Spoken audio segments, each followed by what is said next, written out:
We put lifetime fluids to the test against fresh samples, and the results are terrifying. Our lab data shows a massive breakdown in viscosity and a spike in acidity that eats through seals from the inside out. Watch as we expose the lie that is destroying your power steering and differentials. And I want to be clear about something right up front. This isn't a scare tactic. This isn't me trying to get you to spend money you don't have. This is the opposite of that.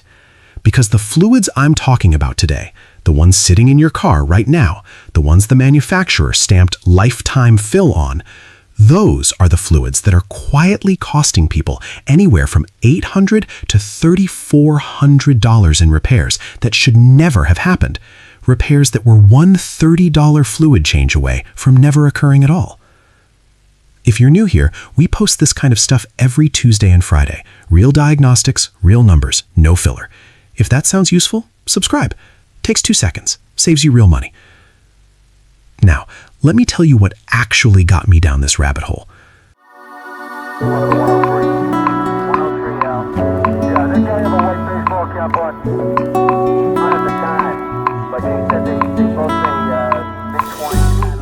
About 4 years ago, I had a rear differential start whining on a truck I'd owned since new. 61,000 miles, well-maintained truck, oil changes on time, tires rotated, the whole thing. And yet there it was, that low, grinding moan every time I made a tight turn. Took it to a shop I trusted. The guy looked at me and said, "When did you last change your rear diff fluid?" I told him I hadn't. He pulled the fill plug and what came out looked like tar with metal glitter in it. He held up the drained end and said, "This is supposed to look like gear oil. It looks like grinding paste." That repair cost me $1,100, and he told me, straight up, that if I'd changed that fluid at 30,000 miles, we wouldn't be having this conversation. I went home and started researching, and what I found genuinely surprised me. There are fluids in your car that most people, even people who consider themselves car savvy, never change, ever, because the manufacturer said they don't need to be changed. And here's the thing about that claim. It's technically true in a very narrow, very specific sense. Those fluids will last the lifetime of the component under perfect conditions, with perfectly consistent temperatures, with no water intrusion, no heavy loads, no towing, and minimal stop-and-go driving. In other words, conditions that essentially no car on Earth actually operates under. Think of it this way. A lifetime fluid is like a winter coat rated to -40 degrees. It'll work perfectly down to -40, but the moment you go to -41, it fails. Most of us aren't operating our cars in controlled laboratory conditions. We're stuck in traffic in July. We're towing a trailer up a mountain pass. We're doing school pickup 5 days a week in a car that never fully warms up. That changes everything. And what happens to fluid under those real-world conditions? This is where the chemistry gets interesting, and I'll make it simple because the technical version almost put me to sleep when I first read it. Fluid has two enemies, heat and water.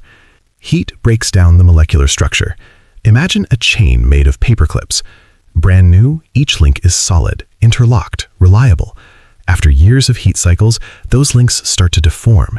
They don't hold their shape anymore. That's viscosity breakdown. The fluid gets thinner where it needs to be thick and thicker where it needs to flow freely. It stops doing its job at the molecular level. You can't see it happening. You can't feel it happening until the day you can. Water is the second enemy. Moisture gets into differentials and power steering systems through breather vents, through seal degradation, through temperature cycling that causes condensation inside the housing. Water doesn't mix with gear oil. It sits in pockets. It corrodes bearings from the inside. It accelerates oxidation. And that brings us to the acidity problem, the one our lab results showed so clearly. Fresh differential fluid has a near neutral pH. Aged fluid, we're talking fluid pulled from a vehicle at around 75,000 miles with no fluid change history, tested at a pH that's measurably acidic. That's not a minor shift. That is your fluid actively eating the rubber seals it's supposed to be protecting. Once a seal goes, you're not just buying fluid anymore. You're buying a reseal job that runs anywhere from $300 to $700, depending on the axle and who's doing it. Compare that to a rear differential fluid change, which costs about $25 to $40 in materials if you do it yourself. That's the contrast that should sit with you. The fluids we're talking about today, the ones most commonly neglected, are rear differential fluid, front differential fluid if you've got a four-wheel or all-wheel drive, transfer case fluid, and power steering fluid. Some manufacturers are now making cars with electric power steering, which removes one of those from the list. But if your car has hydraulic power steering, that fluid is degrading right now, and the odds are high that it's never been touched. Let's talk about the differential fluids first, because that's where the most expensive failures happen. Your rear differential is a gearbox. It's full of hardened steel gears spinning at high speed under load, and they need lubrication that maintains its film strength under pressure. The technical term is extreme pressure additives, EP additives, and they deplete over time. Once they're gone, metal contacts metal under load, and you get microscopic wear particles suspended in the fluid. Those particles act like sandpaper. They accelerate wear on every surface they touch. And here's what I never knew until I really got into this. The standard interval that actually protects the component is every 30,000 miles for most vehicles under normal use, and every 15,000 miles if you tow, haul, or do a lot of off-road driving. Not lifetime, 30,000 miles. I've talked to a mechanic named Dave who's been working on trucks for 23 years, specifically trucks, mostly four-wheel drives, and he told me something I write down every time I think about it. He said every single blown differential I've ever seen in my shop, every one had fluid in it that either had never been changed or hadn't been changed in over 80,000 miles, not one exception in 23 years. That's not a sample size you ignore. The cost to do this yourself is genuinely low. For most rear differentials, you need 1/4 to 1.5 quarts of gear oil. For limited slip differentials, and this matters, you need to add friction modifier. Miss that step and you'll get a shudder on tight turns that is deeply unpleasant and will make you think something is catastrophically wrong. For a standard open differential, you're looking at about $15 to $25 in fluid. For a limited slip, add $8 to $12 for the friction modifier. Total job, DIY, under $35. The same service at a dealership, I've seen quotes from $180 to $260. The work takes about 45 minutes if you've never done it before. That's the money contrast right there. And I've put all the fluid specs, intervals, and torque specs for the drain plugs into the free maintenance checklist. It's in the description, no email, no sign up, just download it and keep it in your glove box. Now let's talk about power steering fluid, because this one surprises people. Hydraulic power steering fluid does two things. It transmits pressure, that's how turning your wheel moves your front wheels, and it lubricates the pump and the rack. Over time, it oxidizes. The color changes from a light amber or clear to a dark brown. The fluid gets contaminated with wear particles from the pump vanes, from the rack, from the lines, and just like the differential fluid, the acid content rises. That acid attacks the rubber hoses and seals throughout the system.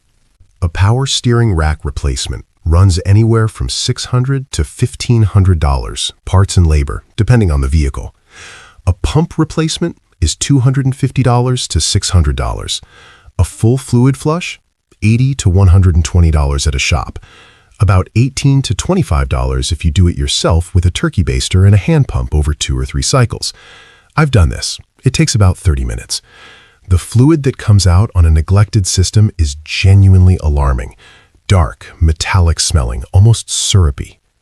Here's the interval that I've landed on after reading manufacturer technical service bulletins, OEM fluid specs, and talking to multiple independent shops. Every 30,000 miles or 3 years, whichever comes first. Not lifetime. Not inspect and replace if necessary. Change it. And the part most people completely miss, I want to spend a minute on this because it's coming up and it's not what most people expect. Transfer case fluid. If you have a 4-wheel drive or all-wheel drive vehicle, you have a transfer case. It's the component that splits power between the front and rear axles. It has its own fluid, it has its own service interval, and it is almost universally ignored. I am not exaggerating when I say that I have had conversations with multiple professional mechanics who told me that in years of working on AWD vehicles brought in with drivetrain failures, finding a transfer case with fresh fluid was the exception, not the rule. A transfer case replacement, full unit replacement, runs from $1,200 to $2,800 depending on the vehicle, sometimes more on trucks with electronic 4-wheel drive. The fluid service, about $20 to $40 in materials, 30-minute job. The thing that gets me is the transfer case failure is one of the most gradual, invisible failures in your entire drivetrain. It doesn't announce itself early. By the time you notice the noise, a whine on acceleration, a clunk when engaging four-wheel drive, you're often already past the point of a fluid service solving the problem. The fluid service is the prevention. Once it's making noise, you're in repair territory.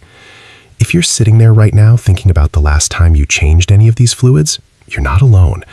Before I started going down this road, I had a truck with 67,000 miles on it and the original factory differential fluid still in both axles and the transfer case. Still had the little factory sticker on the front axle fill plug. Never been touched. What that fluid looked like when I finally got to it, that's when it really clicked for me. I understood in a physical, visual way why this matters. It wasn't research anymore. It was right there in the drain pan. Pull up your maintenance records, or if you don't have them, that tells you something right there. If you bought your car used, assume these fluids have never been changed. That is the safe assumption. If you've owned it from new and you're past 30,000 miles and you've never touched these fluids, you need to address them before your next oil change, not after. The sequence I'd recommend: rear differential first if you're two-wheel drive, both differentials and the transfer case if you're four-wheel or all-wheel drive, power steering fluid last. It's the easiest to do and the most forgiving in terms of intervals, but still needs to be done. When you buy fluid, buy the right spec.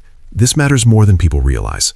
Rear differential fluids come in different viscosity grades. 75W90 is the most common, but some manufacturers specify 75W140 for heavier duty applications. The wrong fluid in the right interval is still the wrong fluid. Check the owner's manual or your manufacturer's online parts catalog. The fluid spec is listed. It takes 3 minutes to look up. Don't skip that step. If you're sitting there right now thinking about the last time you changed any of these fluids, you're not alone. Before I started going down this road, I had a truck with 67,000 miles on it and the original factory differential fluid still in both axles and the transfer case. Still had the little factory sticker on the front axle fill plug. Never been touched. What that fluid looked like when I finally got to it, that's when it really clicked for me. I understood in a physical, visual way why this matters. It wasn't research anymore. It was right there in the drain pan. If you take away one number from everything I've said today, make it this: $35 to $80 in fluid and 2 hours of Saturday morning work protects components that cost $800 to $3,400 to repair. That's not maintenance. That's the highest return investment you can make in your car. Every year, without exception. If this is the kind of content that actually changes how you think about your car and saves you money in a way you can actually measure, hit like on this video. Not because I'm asking you to, because the more people who see it, the fewer people walk into a shop and get hit with a $1,500 differential repair they could have avoided with a $20 fluid change. That's genuinely why I'm asking. Drop a comment and tell me this: have you ever actually changed your differential fluid, your transfer case fluid, or your power steering fluid? Because I want to know how many people watching this right now have even been told these fluids need to be changed. I have a feeling it's going to be a very revealing answer. And if you want more of this every week, real numbers, real procedures, real money comparisons, subscribe. Tuesday and Friday, every week. No fluff. Just the stuff that keeps your money where it belongs. Next video, I'm going into something that almost nobody talks about: your brake fluid. Specifically, why brake fluid failure doesn't look like brake failure until it's too late, and why the $18 test strip sitting at the auto parts store right now might be the most important thing you buy this year. You're going to want to see that one. Keep your money in your pocket. That's what this channel is here for. That's what every one of these videos is here for, and that's not going away.